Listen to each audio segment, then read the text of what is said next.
एकंदरीत आपण जर बघितलं तर आता हल्ल्याचा इशारा देणारा सायरन अनेक ठिकाणी वाजलेला आहे। जर कधी पुढे अशा प्रकारची परिस्थिती निर्माण झाली तरही असे सायरन जर वाजले तर तुम्ही नेमकं काय करायचंय, कशा प्रकारे सतर्क व्हायचंय किंवा सुरक्षित स्थळी तुम्ही जायचंय या संदर्भात माहिती देण्यासाठी आता हे मॉक ड्रिल जे आहे ते सध्या केले जात आहे।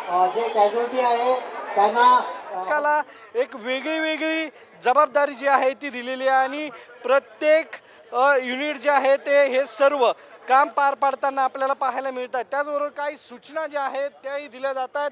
अग्निशमन दल असेल, ॲम्ब्युलन्स असतील, कशा तत्परतेने आलेल्या आपण या ठिकाणी पाहिलेल्या आहेत आणि अनेक लोकांचे प्राण जे आहेत ते कशा पद्धतीने आपण वाचू शकतो हेच या मॉक ड्रिलच्या माध्यमातून आपल्याला पाहायला मिळाले। कॅमेरामॅन आदर्श खटकेसह सागरवाड, साम टीव्ही, पुणे।